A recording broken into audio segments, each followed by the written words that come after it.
ಸರ್ಕಾರಕ್ಕೆ ಶಕ್ತಿ ಇದ್ರೆ ತಮಿಳುನಾಡು ಪರ್ಮಿಷನ್ ಪಡೆಯಲಿ. ಮೇಕೆದಾಟು ಯೋಜನೆಗೆ 5 ನಿಮಿಷದಲ್ಲೇ ಪ್ರಧಾನಿಗೆ ಒಪ್ಪಿಸ್ತೀನಿ. ರಾಜ್ಯ ಸರ್ಕಾರಕ್ಕೆ ಕುಮಾರಸ್ವಾಮಿ ಸವಾಲ್.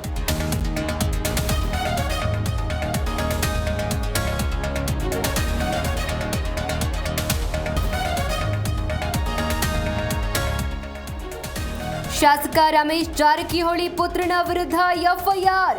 ಜೈ ಕನ್ನಡ ನ್ಯೂಸ್ ಸುದ್ದಿ ಪ್ರಸಾರ ಬೆನ್ನಲ್ಲೇ ಕೇಸ್. ಲಕ್ಷ್ಮೀದೇವಿ ಜಾತ್ರೆಯಲ್ಲಿ ಫೈರಿಂಗ್ ಮಾಡಿ ಮೊಂಡಾಟ.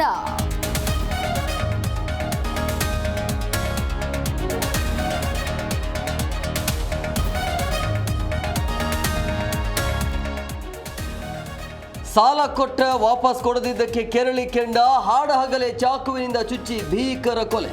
ತುಮಕೂರಿನ ಮಹಾಲಕ್ಷ್ಮಿ ಲೇಔಟ್ನಲ್ಲಿ ಘಟನೆ.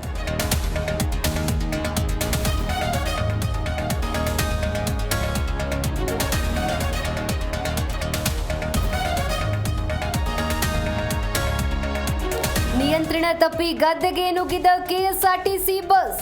70 ಪ್ರಯಾಣಿಕರಿಗೆ ಗಾಯ, ತಪ್ಪಿದ ಭಾರೀ ಅನಾಹುತ.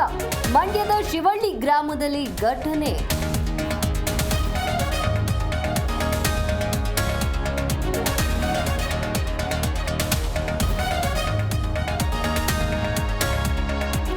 ಭಾರತ ಇಂಗ್ಲೆಂಡ್ ನಡುವೆ 2ನೇ ಟೆಸ್ಟ್ ಪಂದ್ಯ. ಬೃಹತ್ ಟಾರ್ಗೆಟ್ ನೀಡುವತ್ತ ಯಂಗ್ ಇಂಡಿಯಾ. ಸರಣಿ ಸಮ ಮಾಡಿಕೊಳ್ಳಲು ಗಿಲ್ ಪಡೆ ಕಸರತ್ತು.